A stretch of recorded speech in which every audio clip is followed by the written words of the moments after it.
NBC News international correspondent Kelly Kobiea is tracking this for us. Kelly, what more do we know about this attack? Anna, good morning. Yeah, it was unclear at first as to what kind of facility that was, but we have now confirmed that was a military training facility that was hit. 2 Russian ballistic missiles hit it and the nearby hospital. So far, the numbers, at least 41 killed and 180 injured. That's according to President Zelensky's office. We can't independently verify those figures, but if true, it would make the strike one of the deadliest on Ukraine since the beginning of the war. More than 2.5 years ago, there was another devastating strike just a couple of months ago in July, in which dozens were killed as well. Now, Russia has not commented, but some of the country's influential military bloggers have been talking about this. They've reported a deadly strike in a military site just hours before President Zelensky announced it. The president said that some people were trapped under the rubble this morning, but that many had been rescued. His interior minister saying about 25 people had been pulled from the rubble and that some fires had been put out and that rescues were still underway. President Zelensky also said he's ordered a full and prompt investigation into what happened, and he reiterated his call for more air defense systems. He said Ukraine needs air defense systems and missiles now, not sitting in storage. He wrote this on Telegram. He said that long-range strikes can protect us from Russian terror, and those are needed now. Permission to carry those out is needed now. Every day, every delay, he said, means more lost lives. So continuing to push for more help from the United States and other Western allies. Anna. All right, Kelly Kobiea, thank you for bringing us the very latest, again, out of the Russia-Ukraine conflict. Let's turn to Israel now, where more protests are expected today as unrest roils that country. The Israeli prime minister now asking his nation for forgiveness after 6 hostages were found dead in a tunnel in Gaza, shot reportedly just before a chance at rescue. Overnight, more massive protests, the public demanding Netanyahu do more to free the remaining hostages and reach a ceasefire with Hamas. And those demonstrations included protesters carrying 6 empty coffins past Netanyahu's home in Jerusalem. NBC News international correspondent Matt Bradley joins us live from Israel. Also with us, former Israeli Consul General in New York, Ambassador Alon Pincus. Matt, what is the latest there in Israel today? Well, the latest is what's about to happen, Anna. We don't know what's going to happen tonight, but we've seen 2 consecutive nights of enormous protests here in Tel Aviv. The question is, are these protesters who are demanding a ceasefire and a hostage exchange, are they going to be able to keep up the momentum and the pressure on Prime Minister Benjamin Netanyahu for a 3rd night? Here's our report. Today, protests are set to continue after 2 days of street clashes brought Israeli anger right up to Prime Minister Benjamin Netanyahu's doorstep, demanding he reach a deal to free the remaining Israeli hostages in the Gaza Strip. The spark that ignited this anger, the discovery of 6 dead hostages in a tunnel in southern Gaza over the weekend. I think everybody feel like they have to do something. One of them, American-Israeli Hirsch Goldberg Poland, whose funeral was held yesterday. Okay, sweet boy, go now on your journey. I hope it's as good as the trips you dreamed about, because finally, my sweet boy, finally, you're free. President Biden asked about Israeli Prime Minister Benjamin Netanyahu. Do you think he's doing enough? No. 2 people briefed on the discussions, telling NBC News that Biden may offer a final take-it-or-leave-it deal to Israel and Hamas as soon as this week, in hopes of reaching a ceasefire agreement. Yesterday, Netanyahu directly addressing the families of the 6 murdered hostages, saying, "I'm asking your forgiveness that we didn't manage to bring them back still alive," but remaining defiant, saying he won't give way on his demand that Israeli troops remain on Gaza's southern border, a key sticking point in negotiations. Hamas saying in a statement that in response it would send other hostages back in coffins if Israel's military campaign continued. Also releasing this video of one of the 6, Eden Yerushalmi, made under duress before her death. Her family approving airing of part of the video.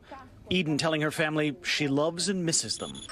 On Sunday, Eden's father touching his daughter's coffin as he mourned. So obviously, Anna, the big question is whether or not they're going to be able to sustain the momentum, keep these protests up.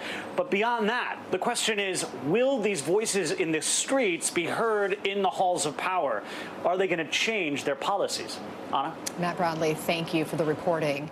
Ambassador, despite the protests, Netanyahu at this point is showing defiance. He did apologize for the deaths of the hostages, but he signaled no change in strategy. Here he was yesterday defining what total victory means to him. I would define the end of the war in Gaza. In Gaza. When Hamas no longer rules Gaza. We throw them out. I would define the end of the war in World War II, when the Nazis no longer ruled Germany.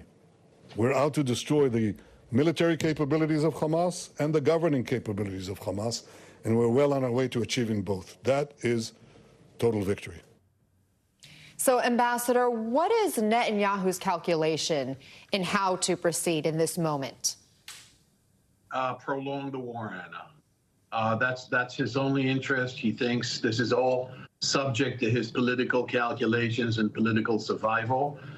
He never had any intention of pursuing a hostage deal, let alone a ceasefire deal that effectively brings the war to at least a de facto end, if not a full end. His bogus speech last night, replete with inaccuracies, not to say lies, did very little to change the public impression of him. Look, he's been, if Philadelphia corridor, as he keeps on mentioning, is of such strategic importance and magnitude, then why did he not begin the war in this Philadelphia corridor? Why did he do nothing about that 10-mile stretch of road, that's all it is, for 15 years as prime minister?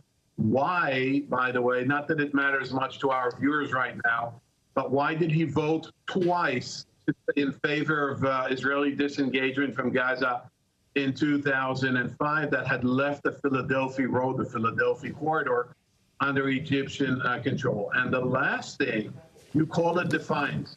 He has no plan. He has no political objective. There is no strategy here. It is just prolonging the war, Anna. I mean, you talk about the Philadelphia corridor, which again is that section between Gaza and Egypt. And he explained that this has become very important because, in his words, the first crack in Hamas's position came when we took control of Rafah and that Philadelphia route. So he sees it as strategically a key point at this moment. You mentioned that he wants to prolong the war. Can you explain why you see it that way? And we did hear from President Biden yesterday, when questioned about Netanyahu's handling of the situation, that he wasn't doing enough to free the hostages. I assume you agree with that as well. What more could be done? Well, a lot could be done, but let's start with the Philadelphia corridor. He thinks it's strategic. I think it's nonsensical. The defense minister disagrees with him.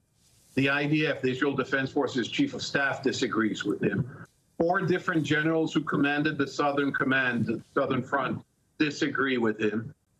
Any military expert, and I'm not including myself here as one, but any military expert whose opinion was solicited says this compared, on balance with the hostages, this is of no significance whatsoever.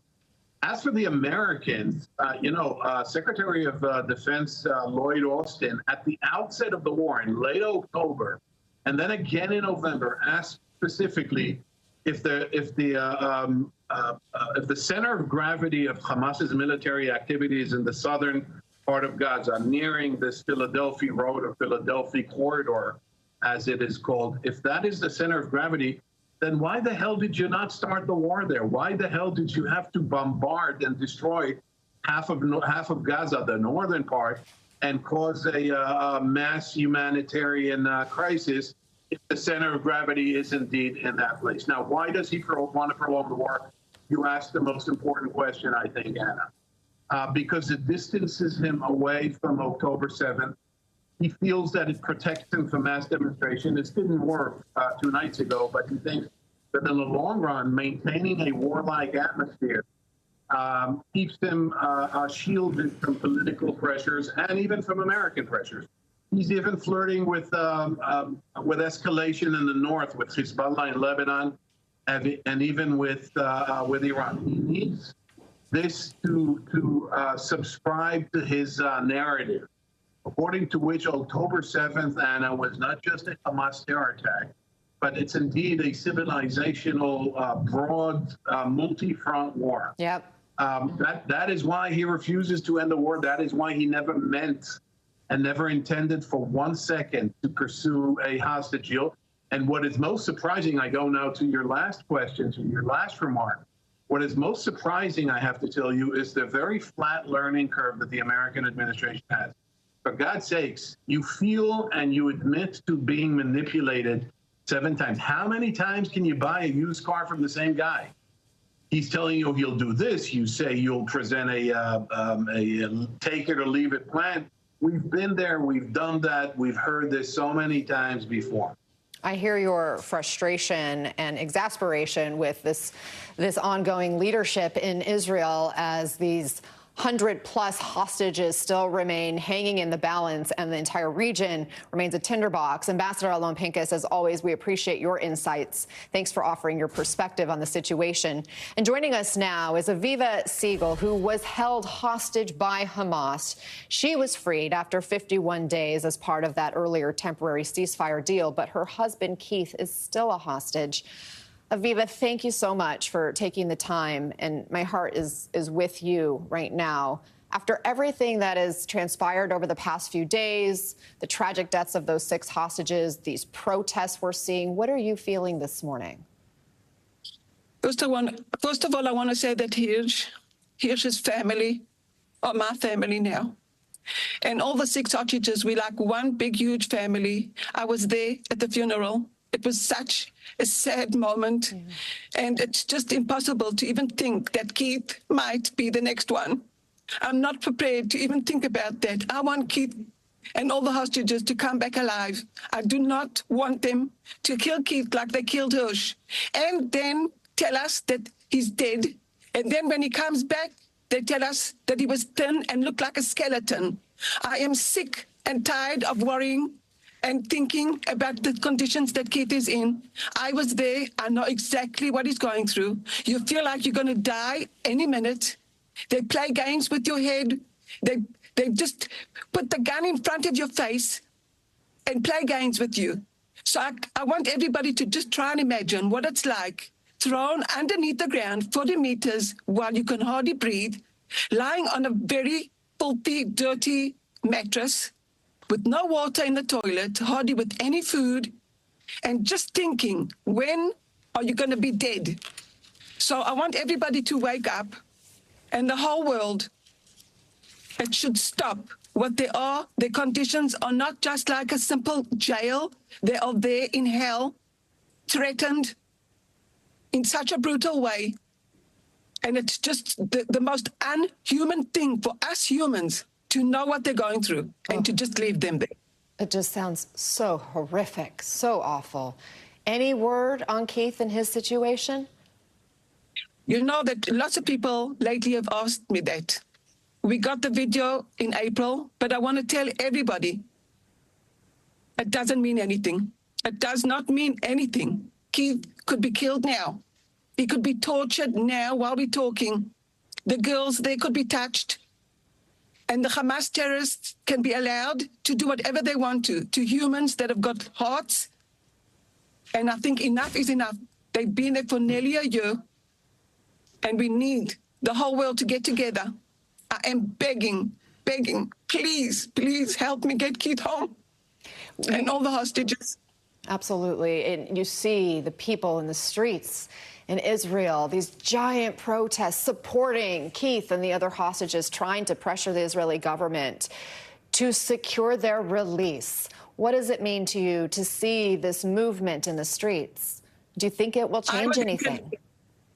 I was in Tel Aviv 2 days ago. I was in Jerusalem last night, so I saw everything and felt everything. The whole country is with us, with the families. Their hearts are with us. Everybody wants to just hug me and say that they're sorry. And that's what I feel from the people. And I'm begging for all the hostages that are there, that they are there begging and do not want to die. And I remember being with Keith, and he looked at me and he said, you know what? We need to remember everything we're going through. Because when we get out of this place, I want to tell the whole world what I went through. So please just get him out of there. And that's what I'm doing. While the protest was on Tel Aviv, I interviewed for at least 8 countries. So I talk all over the stories that I tell and what I went through and what Keith is going through and all the hostages are going through are not human, not human. They're the worst thing. It's the worst thing that could happen to anybody. When Netanyahu says that securing the hostages' release is his priority, do you believe him? No, I don't. I believe that Bibi Netanyahu is killing the hostages. And that's what's happening. The 6 hostages that were killed, it was just too much for me to handle.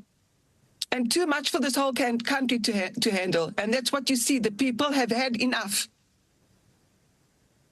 Aviva Siegel, thank you for offering your voice to the situation, helping us understand what's in your heart, and honoring Keith and lifting up his picture and his story. And he's in all of our hearts and minds. Thank you so much for joining us. I just want to say that Keith is an American. He was brought up in North Carolina, Chapel Hill, and his mom is 97 years old, and she's waiting for him. Please, please, please get him out of there. Viva, we hope he comes home to you very, very soon. Thank you again for being with us. Thank you. Thank you for having me. Up next, our NBC News politics desk has 2 words for the state of the 2024 election: changed and close. We are breaking down the latest polling as we enter the final stretch of the 2024 race. Could the fight over reproductive rights move the needle? Democrats are making a bet today in Donald Trump's own backyard. Plus, a shocking scene captured on camera: 2 Marines attacked in Turkey by a mob chanting "Yankee, go home." And under the sea, new images of the Titanic and the ravages of time. We're back in 90 seconds.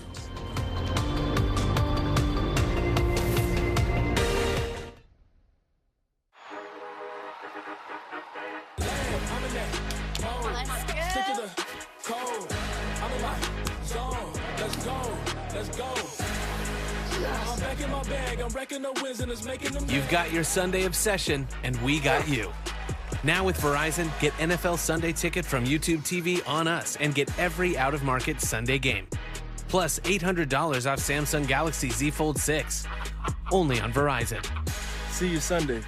What will you do when the power goes out? Power outages can be unpredictable and inconvenient, but with a Generac home standby generator, your life goes on uninterrupted because you'll have power when you need it the most. The #1 thing to prepare for is extended power outage. Don't make it so hard on yourself. Have a Generac home standby generator. And special financing and low monthly payment options are available. Call or go online now to request your free quote. Power your life with Generac. Power E-Trade's award-winning trading app makes trading easier. With its customizable options chain, easy-to-use tools, and paper trading to help sharpen your skills, you can stay on top of the market from wherever you are. E-Trade from Morgan Stanley. Power E-Trade's easy-to-use tools make complex trading less complicated. Custom scans help you find new trading opportunities, while an earnings tool helps you plan your trades and stay on top of the market. E-Trade from Morgan Stanley. Well, Labor Day is behind us, marking the unofficial end of summer and the kickoff of the final stretch of the 2024 campaign. And while former President Trump laid low over the holiday, no official events for him, Vice President Harris sprinted out of the gate. She had stops in 2 swing states just yesterday. And to help deliver her union-focused message, she tapped President Biden in Pennsylvania, who shared a glowing endorsement for his potential successor. She has a backbone like a ramrod. And she has the moral compass of a saint. This woman knows what she's doing. Folks, I promise you, if you elect Kamala Harris as president, it'll be the best decision you will have ever made.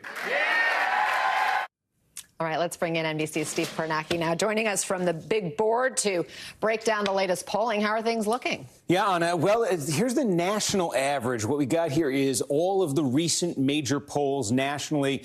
What is the sort of composite when you average them together? Harris with a 3-point advantage nationally over Donald Trump. Now, if you're a Democrat, the good news, besides the fact that you're ahead, is that's an improvement for Democrats from where things were before Harris became the candidate. Joe Biden almost all year was trailing Donald Trump, so that's changed Harris ahead by a few points there. Now, if you're a Republican, what you can take solace from here is this is not unfamiliar territory for Donald Trump. Take a look here at the last two elections, 2020, 2016. The polling at this point, coming out of Labor Day, beginning the fall rush. In 2016, Hillary Clinton led on average by 5 points. Of course, Donald Trump won in 2016. And Joe Biden had an even bigger lead on average Labor Day 2020. Donald Trump didn't win that election, but certainly in the Electoral College, he came this close to doing so, Anna. So Trump has run from behind before, certainly. And what kind of Electoral College paths are there then? Yeah, so let's take a look. Pardon me. I love the Road to 270 map, and now we get to use it pretty much every day between now and the election. 7 key battleground states. They are in gray here. 6 of these 7 states already went for Joe Biden in 2020. Democrats are trying to hold on to those. The 7th is North Carolina. That went for Trump in 20. That's the state where Republicans are playing defense on this list. Now, if you take a look at the paths, the easiest path for each candidate will start with Kamala Harris. All of the state polling is very tight, but the best polling, relatively speaking, for Harris and the Democrats has been in, we talk about them all the time, these Great Lakes states, Big Ten states, whatever you want to call them, Wisconsin, Michigan, and Pennsylvania. Now, if Harris could win those 3 states, just for the sake of argument, turn them blue there, exactly 270 electoral votes for her. Now, if she slips up, Pennsylvania in particular is one Republicans of these 3 think they have a good shot at here. Let's say she were to slip up, Harris did, and lost Pennsylvania. Pennsylvania is the biggest of all the swing states, 19 electoral votes. Harris would have to compensate by winning at least 2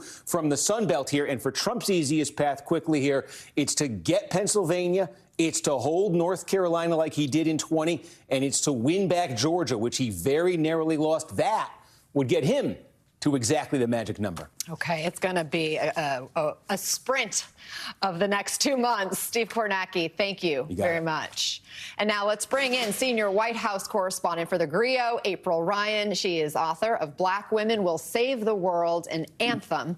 Also here, former advisor to GOP House Speakers Paul Ryan and John Boehner, Brendan Buck. Good to have you both. April, when it comes to the polls, here's the vice president's message. We know this is going to be a tight race to the very end. Yes. It's going to be a tight race to the very end. So let's not pay too much attention to those polls. Because as unions and labor knows best, we know what it's like to be the underdog. And we are the underdog in this race. And we have some hard work then ahead of us. But here's the beauty of us in this room. We like hard work. So, April, she enjoys being the underdog, and you contrast that with Trump, who routinely declares that he is leading in the polls. What do you make of these divergent messaging strategies?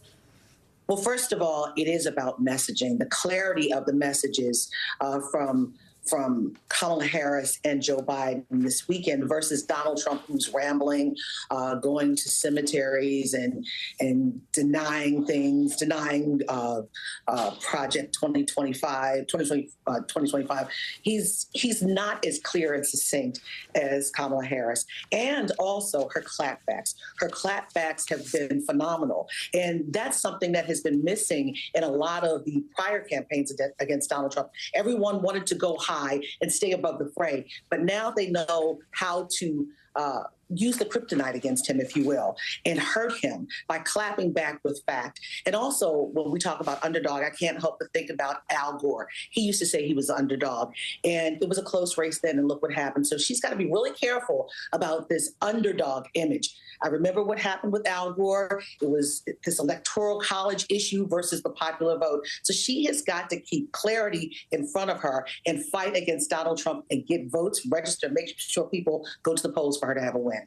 Brendan, with the Harris momentum we've seen in the last several weeks since she became the new nominee for the Democrats, are Republicans heartened that the polls haven't swung decisively, or are they maybe panicking at the clear trends that are emerging with women voters, with young voters, with voters of color on some of the issues that are going to be the most important issues this election? Probably both. I mean, as you point out, everything has dramatically shifted away from Republicans. The enthusiasm has shifted away from Republicans, and the contrast is not great. And yet, after what has been probably the best 5 or 6 weeks in modern political history for Kamala Harris, she is only slightly ahead. As Steve pointed out, this is not a margin that you can have any comfort level with if you're the Harris campaign. Now, we don't know if this is a trend line that's going to continue to go up and up and up. You would think that after a convention, this would be maybe one of her high points, and that is typically what we have seen. So if this is her high point, they're going to have to grind this out. This is going to be extremely close. You have a candidate in Donald Trump who is just simply incapable of making a good argument, and yet he is still hanging in this race. I think that just shows you we are just very, very divided as a country. No one's going to be able to extend a real big lead. And I just keep thinking about all of the twists and turns we saw over the last couple of months that we didn't foresee, and what could happen in the next couple of months as we move forward to Election Day. We have heard some familiar rhetoric from former President Trump recently, reviving his complaints about the 2020 election. Take a listen to this recent Fox News interview. Whoever heard you get indicted for interfering with a presidential election where you have every right to do it? You get indicted and your poll numbers go up. When people get indicted, your poll numbers go down. But it's such nonsense. April, earlier this summer, Trump was attacking Georgia's Republican governor over the 2020 election. If he ramps up his 2020 grievances again, what impact do you see it having on this election? If he ramps up the 2020 grievances again, it just points back to what he did. He was caught on tape, Anna, asking for them to change the numbers. He has got to be very careful of bringing up the past because it's an albatross around his neck that really, really stinks. And he does not want to do that in this moment, but he has no self-control, as his former attorney general had said. So if he brings it up, all Kamala Harris has to do is go back to the old tapes, go back to the record that shows that he is that man who's twice indicted. And how many counts has he been indicted on? How many, moments has this president just really had negatives just thrown in his face? This is just not a good look for him. 4 times indicted, right? The 2 federal plus the 2 state, one in Georgia, and of course what we covered here in New York. Brendan. Exactly. I think about, Stop the Steal, January 6th. This is some of what turned Republicans away from Trump to vote for Nikki Haley in the primary. And the New York Times posits that this bloc could swing the election in those key states. What are you hearing from Republicans who didn't want to vote for Trump or Biden? Now Harris has entered the race. Where do they stand now? Yeah, there are a lot of those what we call Nikki Haley voters who Biden made it very easy for them. They did just, I can't vote for this man. He's too old to do it. And I'm just going to, suck it up and vote for Donald Trump. And that is, I think, shifted dramatically, not just in the options that you have, but also the campaign that Kamala Harris is running. Her convention speech seemed like it was written to appeal exactly to those conservative, Trump-hating voters who just really can't bring themselves to vote for him. She talked about a strong foreign policy. She talked about having the most lethal fighting force in the world. The only thing about immigration she talked about was border security. She didn't talk about climate change. This was telling those voters, look, I am a mainstream, down-the-middle Democrat. I am not the progressive, far-left liberal that Donald Trump is going to try to make me out to be, and you can feel comfortable voting for me. And that's, I think, the issue. There's a lot of former Republicans or soft Republicans who are just look, I don't like Donald Trump. I need to know that this is not going to be an endorsement of something really far left and progressive. And she, both in her convention speech and all of her messaging since then, in the CNN interview, they are committed to this mainstream Democrat message. And I think these voters are exactly who they have in mind. Brendan Buck and April Ryan, it's really nice to have you both with us. Welcome to the fall and to the sprint to Election Day. Thank you. Up next on Ana Cabrera reports why U.S. authorities seized the plane of Venezuela's leader. Plus, 2 Marines attacked by a pro-nationalist mob in Turkey, chanting "Yankee, go home." This incident captured on camera. An update on their condition and what exactly happened.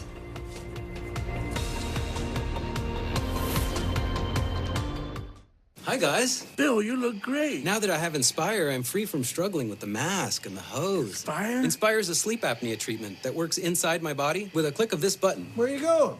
I'm going to get Inspired. Learn more and view important safety information at inspiresleep.com. If your goal is to lose weight fast with an easy-to-follow, simple plan, you got it. With Nutrisystem Complete. Want it at a super low price? You got it. Get a month of delicious meals and snacks for just $249.99. That's a $60 savings on our 1-month weight loss plan. 28 breakfasts, lunches, dinners, and snacks. You get it all for a super low price during our big summer sale. For a limited time, enter promo code SHINE to get your Nutrisystem Complete plan for just $249.99. Here we go. Consumer Cellular uses the same towers as Big Wireless, but then passes the savings on to you. Save your money for something else. Speaking of, I ordered us some Thai food. For unlimited talk and text with reliable coverage starting at just $20, call Consumer Cellular. I have a structured settlement and I call J.G. Wentworth, 877 cash now. I have an annuity, but I need cash now. Call J.G. Wentworth, 877 cash now. It's your money. Use it when you need it. Call J.G. Wentworth, 877. Call 877 cash now to get a $100 gift card for a free quote. This bakery needs new equipment fast to keep up with demand, so they're going to On Deck, the online lender that makes it easy to choose your loan and, if approved, get funds as soon as the same day. Your loan is on deck.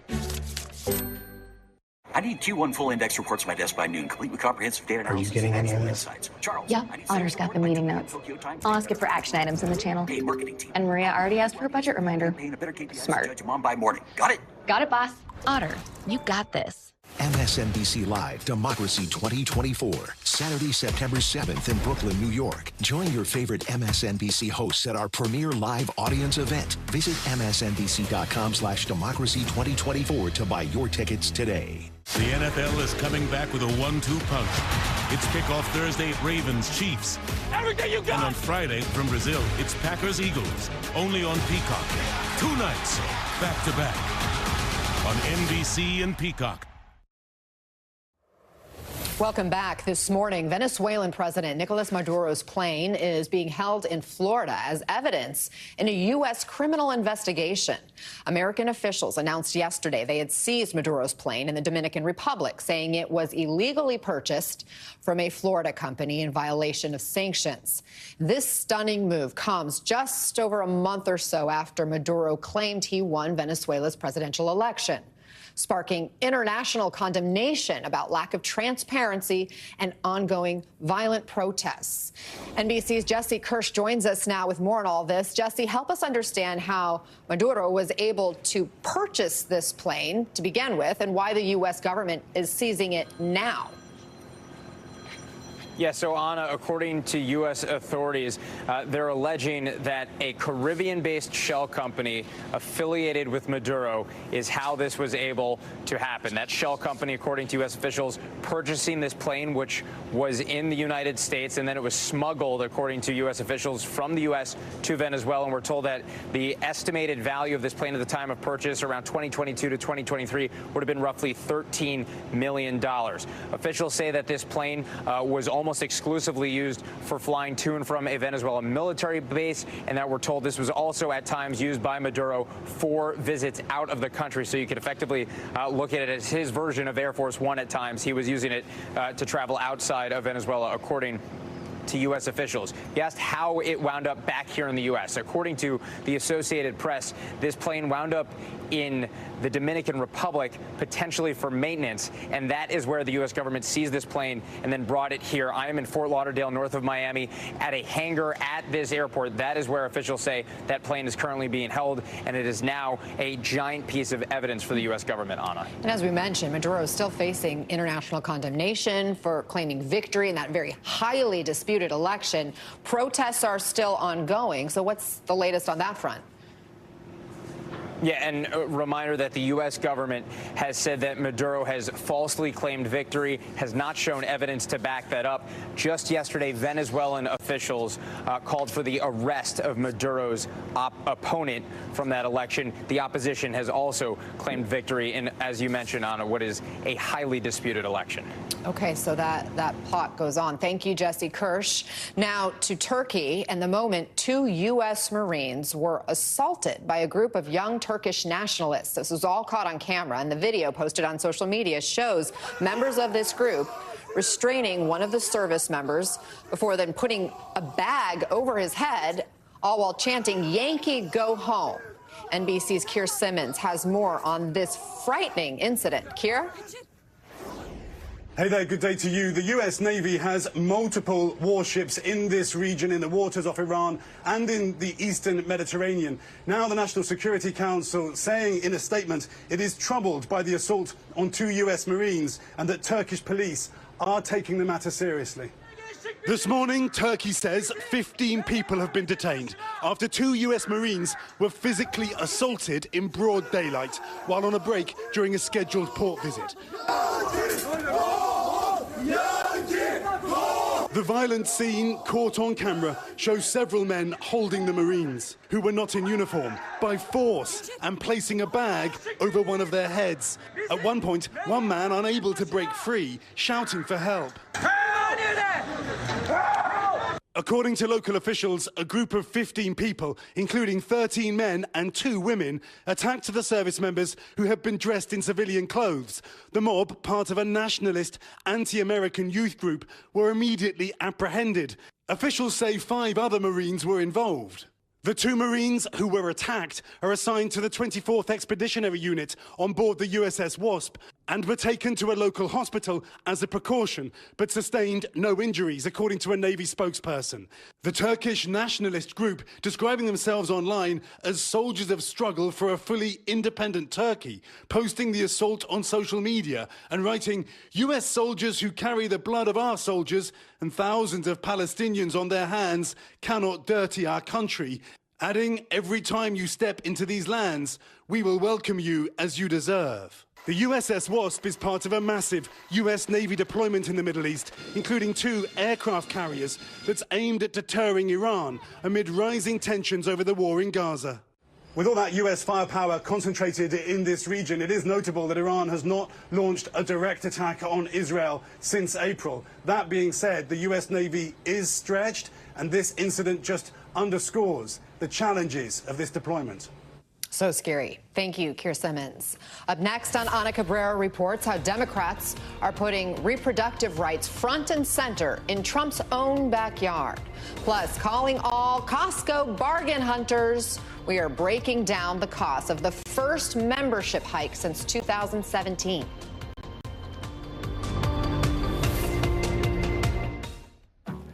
Since my Citi Cash card automatically adjusts to earn me more cash back in my top eligible category, suddenly life's feeling a little more automatic. Like doors opening wherever I go. Even the ground is moving for me. Y'all seeing this? Wild. And I don't even have to activate anything. Ooh, automatic sashimi. Earn cash back that automatically adjusts to how you spend with the Citi Custom Cash Card. Negrip, I want to be an actor. So why don't you act like a good sister and get me some more of those baby back ribs? I want to be a director now. Let's try a scene where you go get your own. And action. And cut. A lot of drama on this set. Action. And cut. Maybe I'll just go get wings for everybody. We planned well for retirement, but I wish we had more cash.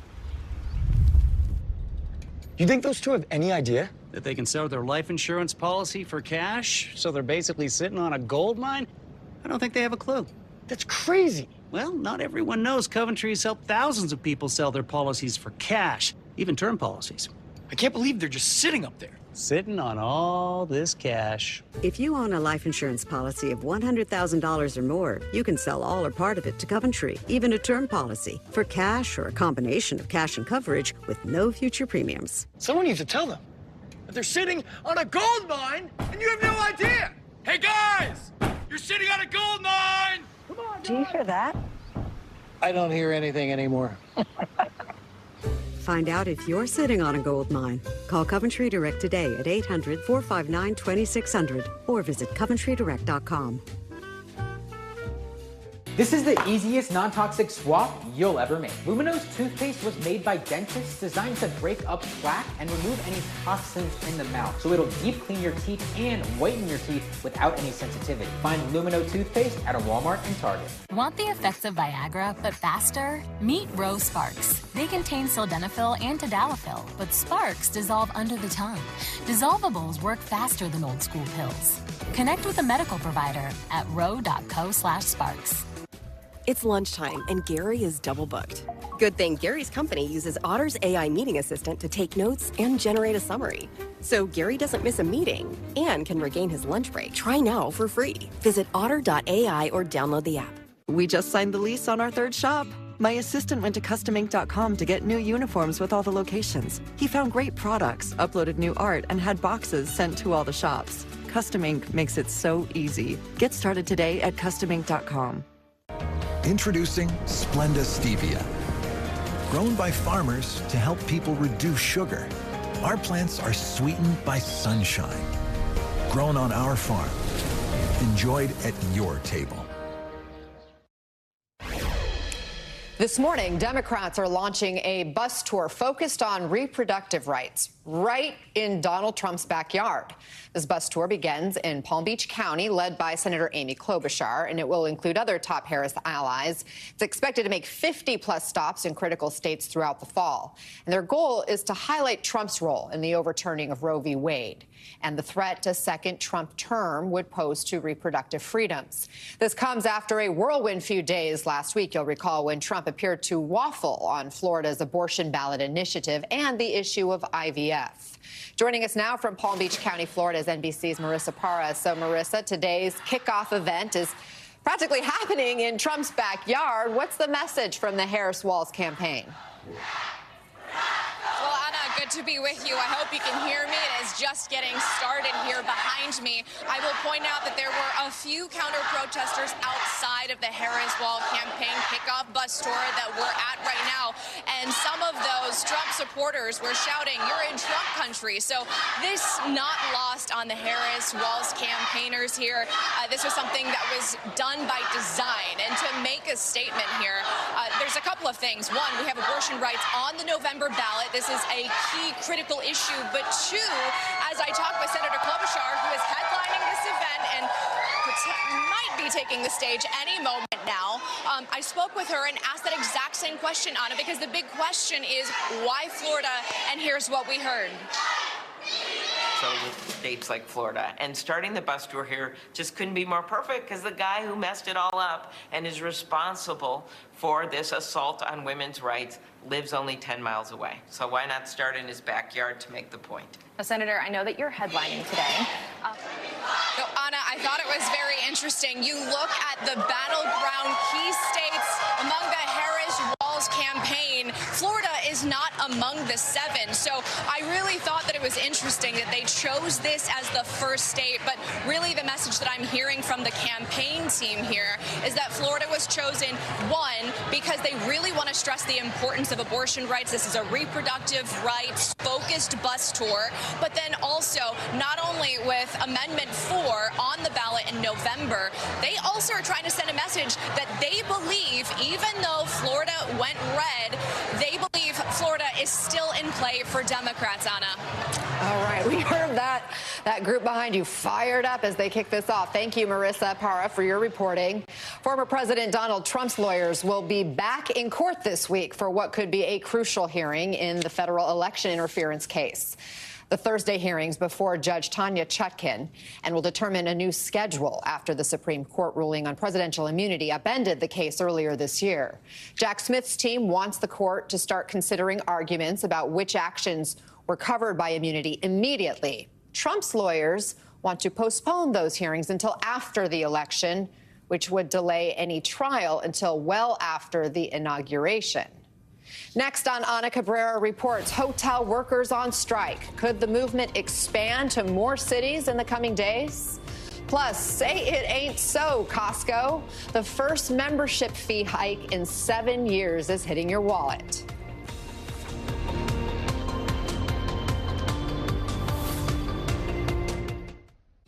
Mystery. Jesse loves playing detective. But the real mystery was your irritated skin. So we switched to Tide Free and Gentle. It cleans better and doesn't leave behind irritating residues. And it's gentle on her skin. Tide Free and Gentle Liquid is EPA Safer Choice certified.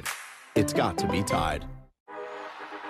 You've got your Sunday obsession, and we got you. Now with Verizon, get NFL Sunday Ticket from YouTube TV on us. And a great deal on Galaxy Z Fold 6 for a total value of $1,250. Only on Verizon. See you Sunday. You'll find them in cities, towns, and suburbs all across America. Millions of Americans who have Medicare and Medicaid, but may be missing benefits they could really use. Extra benefits they may be eligible to receive at no extra cost. And if you have Medicare and Medicaid, you may be able to get extra benefits too through a Humana Medicare Advantage dual eligible special needs plan. Call now to see if there's a plan in your area and to see if you qualify. All of these plans include doctor, hospital, and prescription drug coverage, plus something really special, the Humana Healthy Options Allowance, your allowance to help pay for essentials like eligible groceries, utilities, and rent, even over-the-counter items. And whatever you don't spend gets carried over to the next month. Plus, with the Humana Medicare Advantage dual eligible special needs plan, you'll get other important benefits. All of these plans include dental coverage with 2 free cleanings a year plus fillings and a yearly exam. Vision coverage, including eye exams and a yearly allowance for eyewear. And hearing benefits, including routine hearing exams and coverage toward hearing aids. You'll also get free rides to and from medical appointments. Best of all, you'll pay nothing for covered prescriptions, even brand name ones, all year long. And $0 for many routine vaccines at in-network retail pharmacies. Plus, you'll have access to Humana's large networks of doctors and specialists. So if you have Medicare and Medicaid, call now to see if there's a plan in your area that will give you extra benefits, including an allowance to help pay for essentials, plus no cost for covered prescriptions, and coverage for routine dental, vision, and hearing. A knowledgeable, licensed Humana sales agent will explain your coverage options and, if you're eligible, help you enroll over the phone. It's that easy. Call today, and we'll also send this free guide. Humana, a more human way to healthcare. Thousands of hotel workers remain on the picket lines this morning. Nearly 10,000 workers from Hilton, Hyatt, and Marriott hotel chains are striking for better wages, hours, and workloads. Right now, the strike is impacting hotels in 9 major cities, but it could expand to more cities and more workers in the coming days. The Unite Here union says each city and hotel corporation is conducting its own negotiations. We'll keep you posted. For families who count on Costco for good deals, well, your membership fees are going up for the first time in 7 years. This change just went into effect on September 1st, with increases between $5 and $10. So that means for Gold Star memberships will now cost $65 a year, up from $60. Executive memberships, which bring more rewards and services, now $130 instead of $120. And NBC's senior business correspondent Christine Roman's here with more on this. So, Christine, I think a lot of people love Costco because of the potential to save big time, right? Buy in bulk. Right. You might save some money. With this increase in fees, are you saving? We know that buying in bulk, you save, especially for household things like, paper towels and toilet paper, you save like 20% when you do that at least. So that's why the big attraction is of these stores. You look at this price increase, the first in 7 years, deep discounts for gas, deep discounts for travel. There are a lot of perks that come with this. I did kind of stack it up with some of the others. You look at Sam's Club, for example, that's $50 and $110 for its premium. Although there is an introductory offer right now for Sam's Club for $25 for brand new members there. But people have a lot of options for buying bulk, and even Amazon.com has subscribe and save. So Costco raising prices here, but knows it has a very, very loyal fan base. But why now? I mean, again, 7 years, no price increases on the fees. Well, the price of everything is going up. I'm sure the price for them, of especially the food at the front of their stores, they never raise the prices there. The pizza and the hot dogs have been the same as long as I can remember. They also do a lot of food tasting and a lot of little giveaways and inside of the store. All of that costs more as well. The bulk of Costco's revenue, though, comes from what you buy in the store, not necessarily the membership. That's a very small piece of its puzzle, but it has been static for 7 years, and think of how much things have, prices have risen over the past 7 years. When you talk about loyalty and how loyal Costco shoppers are, does this change the game at all? I mean, it kind of has a fan base, doesn't it? And there are Sam's Club shoppers who are, rabid fans of Sam's Club, too. So it's really, it's almost a sport of saving money. You're going to pay $5 or $10 more for that sport. Remember that executive membership, you get 2% cash back. So a lot of those folks, the cash back they're getting is paying for the membership at the end of the year. Pays off. All right. Thanks so much, Christine. It's so nice to see you. Up next on Ana Cabrera Reports, new images of the Titanic shipwreck showing what seawater and time can do.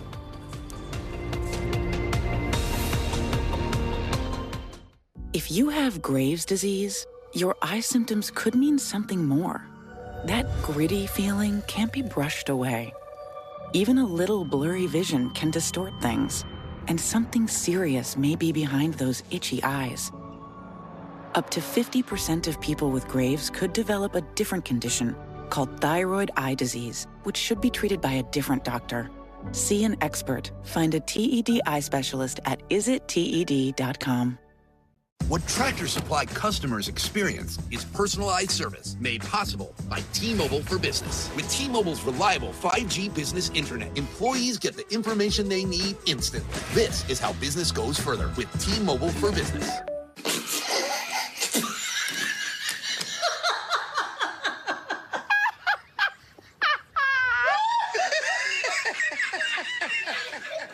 Got real serious for a moment. Well, okay.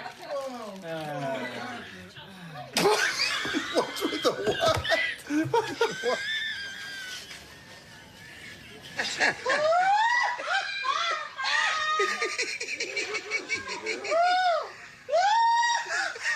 I have co-authored a wellness textbook, which was the #1 bestseller. And I do about anything that I want to do. I still take care of my own lawn, and I go to the health club. We'll go 2-3 miles on the treadmill there. I've been taking Balance of Nature about 6 years. As long as I'm breathing the air, I'm going to be taking Balance of Nature. Get 35% off your first order as a preferred customer. Enjoy a 30-day money-back guarantee and free shipping. Use discount code LOVE.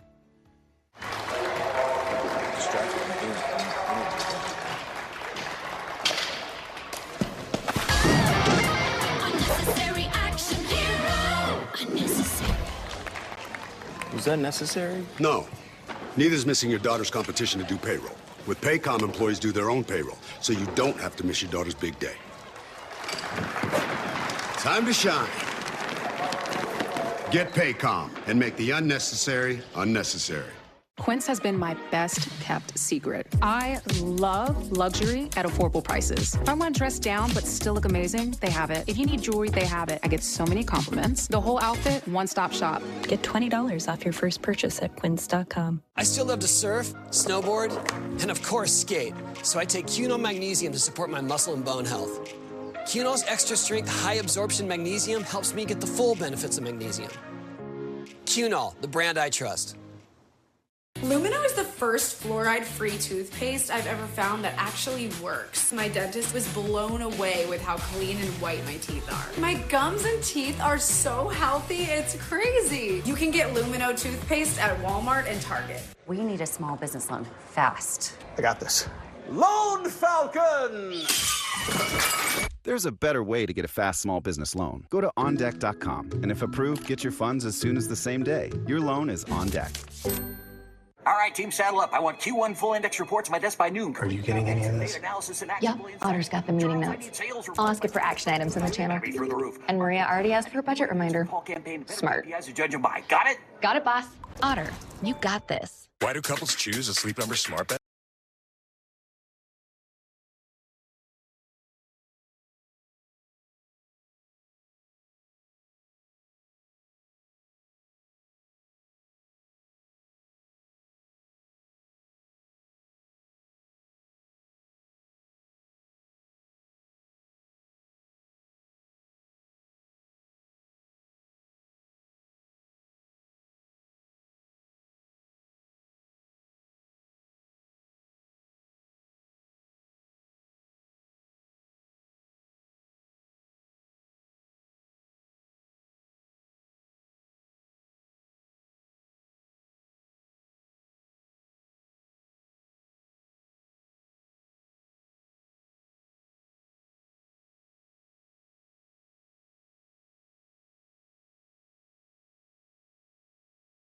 Williams on Starliner. Instead, they're expected to catch a ride home with SpaceX next year, possibly February.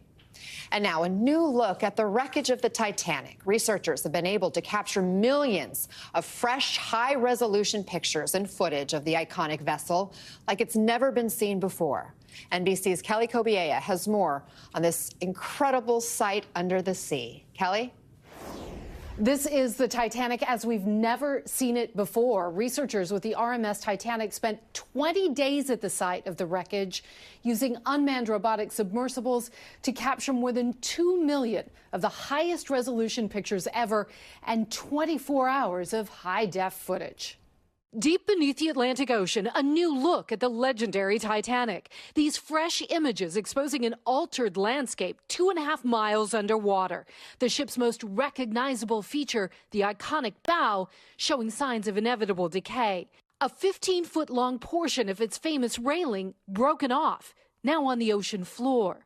That railing on the port side is gone, and that's a big deal to us because Titanic's face is forever changed. The lost, rusted railings seen in these earlier photos, part of the same spot that decades later would become the iconic backdrop for one of the most romantic scenes in film history. I'm flying. Jack. These new high-definition images taken by remotely operated, state-of-the-art cameras. The RMS Titanic team looked at every inch of the historic wreckage and debris field, spotting striking new details and tiny artifacts lost for more than a century. You'll see a person's ring in the sand. I saw a ring of keys at one point that maybe belonged to a steward. I mean, the fine details that we got into were just so exciting. Some of its hidden treasures include this 2-foot-tall statue known as the Diana of Versailles, once the centerpiece of the ship's first-class lounge. The infamous ocean liner sank over a century ago after hitting an iceberg back in 1912 during its maiden voyage. 1,500 people lost their lives. You jump high, jump right. The disaster inspiring an Oscar-winning film and countless tales. The expedition team now plans to create a detailed 3D scan of the entire site, racing against time to document the world's most famous shipwreck to keep its memory alive. Titanic is changing every day, and we lose more and more of her every day. There will be a day where the last bit of Titanic blows away in a current. So she's going. We're on the clock here. One of the biggest concerns is preserving the ship and those artifacts, but the clock is ticking. The company is the only one with legal rights to recover artifacts from the Titanic, and they hope to go back to the site, possibly next year, to bring the Diana statue back to the surface. The researchers say it was like looking for a needle in a haystack, but they managed to find it in the final hours of this recent expedition. Wow, truly fascinating. Kelly, thanks. That does it for us today. I'll see you back here tomorrow, same time, same place. For now, I'm Ana Cabrera reporting from New York. Jose Diaz-Balart picks up our coverage right now.